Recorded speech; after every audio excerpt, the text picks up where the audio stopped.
Sementara itu, pandemik COVID-19 yang berterusan menyebabkan rakyat berdepan kesulitan hidup.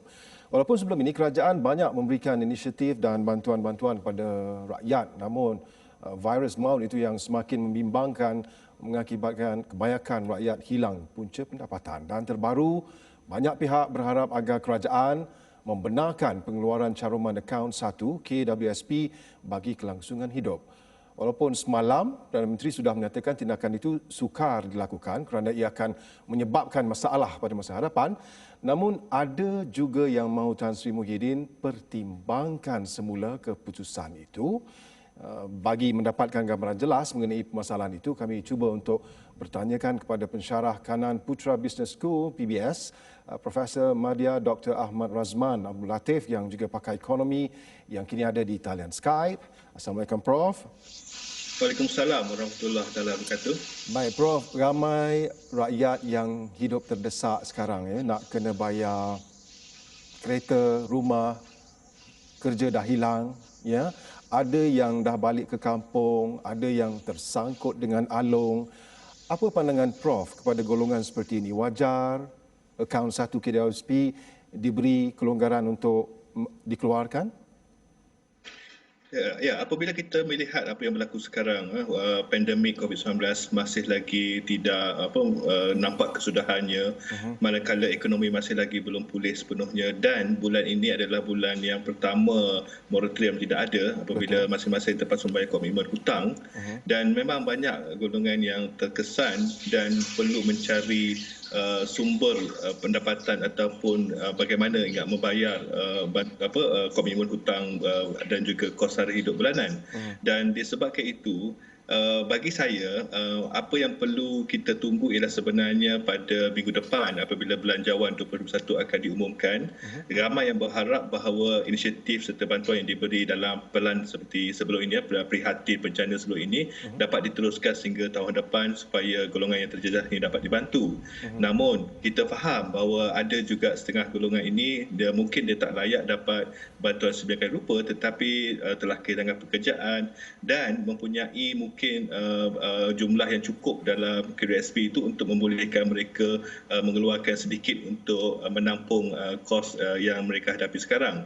Oleh itu, mungkin ada ruang untuk kerajaan melihat mungkin golongan-golongan yang memang tidak mendapat bantuan daripada kerajaan untuk dibenarkan mengeluarkan wang caruman mereka. Namun bagi saya, kalau boleh, saya berharaplah kerajaan dapat memastikan bahawa semua golongan terjejas ini dapat diberi bantuan sepenuhnya oleh kerajaan dan hanya mereka yang tidak layak dan sebagainya yang dibenarkan untuk mengeluarkan wang daripada caruman tersebut. Apa kriteria lain, Prof, yang mungkin boleh dipertimbangkan oleh kerajaan selain daripada golongan tadi?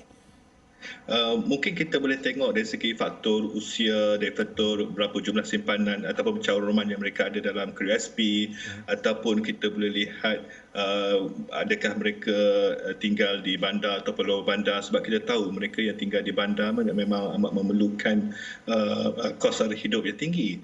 Dan kalau mereka yang ada cukup caruman, mungkin mereka boleh keluarkan dan ada limit yang dibenarkan. Dan kalau mereka caruman tak cukup tapi terdesak dan perlukan bantuan ataupun tunai itu dengan segera, mungkin ada satu mekanisme yang mana kerajaan benarkan mereka keluarkan, tetapi jika ada kerajaan ada peruntukan untuk tahun-tahun akan datang untuk menampung balik defisit yang mereka telah lakukan itu, supaya apabila mereka mencapai usia persaraan nanti, mereka masih lagi mendapat orang kata cukup simpanan untuk mengharungi usia tua. Apa kesan dia, Prof, sekiranya keputusan ini dipertimbangkan? Apa kesan kepada KWSP dan negara? Pertama, kita tahu KWSP adalah sebuah agensi pelaburan yang sentiasa menggunakan caruman oleh orang awam ini untuk melabur dalam banyak pelbagai portfolio pelaburan, dan jika berlaku pengeluaran besar-besaran oleh pencarum dibenarkan oleh kerajaan, maka ini akan menjejaskan pelaburan strategik KWSP dan sekaligus akan menjejaskan pulangan pelaburan setiap tahun yang dinikmati oleh semua pencarum lain. Selain daripada itu, kalau kita tengok kesan kepada individu pun ada. 10,000 sekarang, kalau kita dapat faedah 5% setiap tahun, dalam masa 20 tahun dia akan meningkat jadi 26,000. Dan di sinilah orang kata opportunity cost di situ, iaitu kalau kita keluarkan sekarang, kita tidak akan dapat menikmati faedah ataupun penambahan daripada pelaburan itu, caruman itu untuk tahun yang akan datang. Semua ini perlu diambil kira kesannya pada masa sekarang dan juga jangka masa panjang. Ya. Dan sekiranya lah Prof juga tidak mendapat pertimbangan, apa alternatif lain yang Prof rasakan boleh membantu rakyat yang sedang terdesak sekarang? Ya, kalau rakyat yang terdesak ni kadang-kadang ada sebab mereka terdesak. Kadang-kadang mungkin mereka tak mampu bayar komitmen hutang bulanan. Jadi apa yang boleh kerajaan lakukan? Mungkin hapuskan bahagian faedah ataupun interest yang dikenakan pada pinjaman. Mungkin rakyat boleh bayar prinsipal saja, tetapi bahagian komponen faedah ataupun riba itu dihapuskan supaya beban bayaran hutang bulanan itu dapat dikurangkan. Dan mungkin selain itu, jika alasan kerajaan tidak dapat membantu kerana tidak ada cukup dana ataupun wang, mungkin kerajaan boleh perkenalkan satu mekanisme seperti voucher ataupun kredit yang boleh diberikan kepada rakyat dan boleh digunakan untuk buat pertukaran dengan barangan, perkhidmatan, kesihatan dan sebagainya, dan perniagaan yang menggunakan ataupun menerima voucher ni boleh gunakan ni untuk orang kata kontrakan dengan bayaran cukai mereka kemudian. Dan dalam kes ini tidak berlaku penciptaan duit, tidak berlaku penggunaan duit, tetapi aktiviti perniagaan